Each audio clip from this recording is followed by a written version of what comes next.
ለውሽ ይሄዳሉ። ተላጪው ቅድም አልላጭም ብለሻል። ባለጌ ጌም ከሚጫወቱ እስካሁን ትልቅ የወረደልሽ ጊፍት ምንድን ነው? ፊውቸር ጆርኒ ፊውቸር ጆርኒ። ከዛ በተረፈስ ጊፍት ጋላሪሽ ተሞልቶልሽ ያውቃል? ለመጨረሻ ጊዜ ተሞላልሽ መች ነው? ባለፈው ሳምንት። ቤላ እንደው በፈጠረ በቅዱስ ሚካኤል ይዣለሁ እንዳትሰድበኝ። ላጨሽዋ እንዳትሰድበኝ። ጊፍት ጋላሪ ከመሙላቱ በፊት ላጨሹ። አይ እንደዛ የሚባል ነገር ነው። እኔ እኮ ግራ ስለሚገባኝ ነው። እኔ ቆይ ምናልባት እኔ ወንድ ጌመር ስለሆንኩ ይሁን አላውቅም። ሂዱዬ ለምንድን ነው የኔ ጊፍት ጋላሪ የማይሞላው? ለምንድን ነው የማይሞላው? አሉ እኮ ሴቶችም እንደዚህ እንትን የሚሞሉ። በእርግጥ ባለፈው ለእኔ ሄለን ወርቂ ትንሽዬ፣ ግን ጌመር ናት ሄለን ወርቂ ትንሽዬ ሰጠችኝ። ግን የኔ የሚላጭ ስለሌለኝ ነው ለምንድን ነው እላለሁ። አንድ ምርጥ ጊፍተር አለኝ ጌም ላይ የማያሳፍረኝ። በቃ በአንድ ጊፍተር ደግሞ ይሄ ቤት እንትን ረን አይደረግም አይደለ? ዳዋ አለች ሁሌ እዚህ ቤት ከዳዊት ውጭ። ግን እኔ እንጃ ብቅ ጥልቅ የሚሉ እንትኖች አሉ ጊፍተሮች አሉ። ግን በመከራ ነው ባለፈው ለምኜ ተንበርክኬ የ44ቱን ታቦት ስም ጠርቼ ነው 15 ከ15 የሆነልኝ። ሚስጥሩ ምንድን ነው ለእናንተ ሊዱዬ?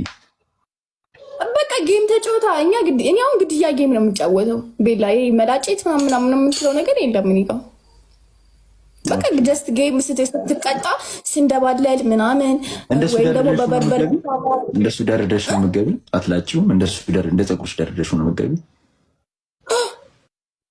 ናይ እንደዛ ከሆነ አሪፍ እንደዛ ከሆነ ሊዱ እንደ ሀሳብ እኔ ዝም ብዬ እንደዚህ እንደ ስቴፕለር ወደ ላይ አድርጌ እንደዚህ ወደ ላይ እጥፍ አድርጌ በስቴፕለር ብመታውስ? ከዛ ሴት ነኝ ብል በቃ እባካችሁ 15 ከ15 ላይ እኔ ታደለው እንዴ በዛ ላይ ላቅም አዳም ላቅም ይሆናል። ራሱ አልደረስኩም። እሺ አንድ ምክር ትመክሪኛለሽ ልጁዬ? አንድ ምክር። አሁን እኔ 15 ከ15 እንዲሞላልኝ ጊፍት ጋላሪ ምን ማድረግ አለብኝ? እስኪ ከአንቺ ኤክስፒሪየንስ። ተጫወት ጌም። እሺ ተጫወት እኮ አልሞሉልኝም። አይ ግድያ አትጫወትም አንተ። ቁጭ ብለን የምታወራው እኔ እጫወታለሁ። ምክር ላይ ተሳሳትሽ። አሁን አየሽ ማለት የነበረብሽ ሲኑርህ ነበር።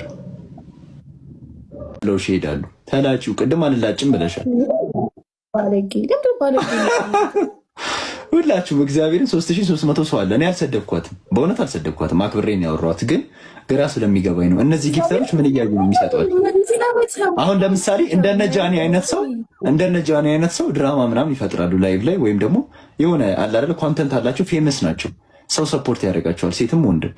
እንደነዚህ አይነት ሰዎች ግን 5-10 ሰው ላይቭ ላይ የሚያያቸው ሰዎች እሙሟቸውን ተማምነው ነው። አንፎርቹኔትሊ እኛ ወንዶች ደግሞ የለንም እሙሙ። በቃ ኬት እናምጣ? ቀደም እኮ ግራ ቢገባኝ ነው ወደዚህ እንደዚህ አምጥቼው አጥፌው ወደ እምብርቴ በስቴፕለር ልምታወይ ያልኩሽ ዲዱዬ። ከሌለን ኬት ላምጣ? ከሌለን ኬት እናምጣ? እሺ ሴቶች ያሉም ግን ማለት ሴቶች ያሉም እንደዚህ ወንዶችን ደግሞ እንደዚህ አሳዩኝና ልሙላላችሁ የሚሉ ነው። የእናንተ ብታይ ነገር የለም። የሉ ልዩነቱ ለምን ይመስልሻል? ሴቶች ወንዶቹን እንደዚህ አይነት ነገር የማይጠይቁት ወንዶች ሴቶችን ለምን የሚጠይቁ ይመስልሻል? ወንድ እኮ አጥር ላይ ቆሙ እየሸናውላ እኮ ብዙ ጀላ እኮ ታያለሽ። አዲስ አበባ ውስጥ አጥር ላይ ቆሞ ሲሸኑ ትቦ ላይ ሲያራግፉት ምናምን ታያለሽ። በሽ እኮ ነው ያለው። የእናንተ ግን ድብቅ ነው። ክብራችሁ እዛ ላይ ነው ያለው። ገባሽ? ፓስ ነው ማለት ነው። በየመንገዱ ስለሚታይ የኛ ውድ ነገር ስለሆነ ነው እንደዚህ እንትን የሚሉት።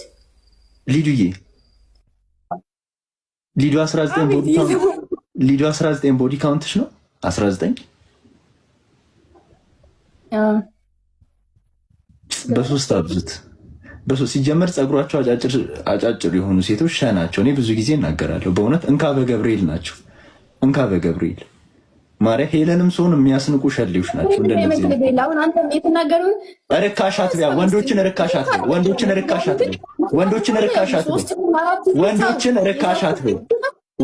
ርካሽ አትበይ። የወንድ ዕቃ ርካሽ አባት የለሽ ዝም ትላላችሁ ወንዶች። ዕቃችሁ ርካሽ ነው እያለች ዝም ትላላችሁ ወንዶች። ማፈሪያ ነህ እንዴ? ሰው በየመንገዱ እንዴት እንትን ይላል እንዴ? እኮ ፌር አይደለም እኮ ጋይስ። አንቺ በየመንገዱ ትበጅ የለ እንዴ? በየጢሻው ስር እንቁራሪት በጆሮሽ እየነጠረ ተመርተሽ አታውቂ? ሽርሙጥና አይደል እንዴ ፀጉርሽን ያስቆረጠሽ? እግዚአብሔርን ጫማ ስቀይ ቀጣይ የጀላ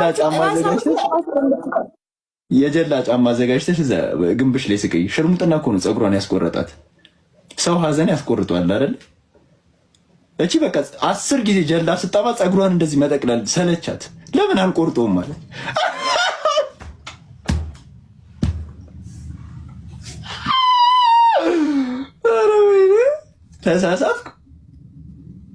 ተሳሳትኩ። ዝም አለች። ማጨርሽን ነገር ለምን ትጀምሪያለሽ? ከኔ ጋር ትራሽ ቶክ ከኔ ጋር አይሆንም። እኔ የቲክቶክ ኮነር ነኝ፣ የቲክታክ ኮነር ነኝ እኔ። ማርያምን የምሬ ነው። ማንም ሰው ትራሽ ቶክ ከኔ ጋር ይችላል ወይ መደመለ። ግን ያው እኔ ሲምፕል ጥያቄ ነበር የጠየቁት።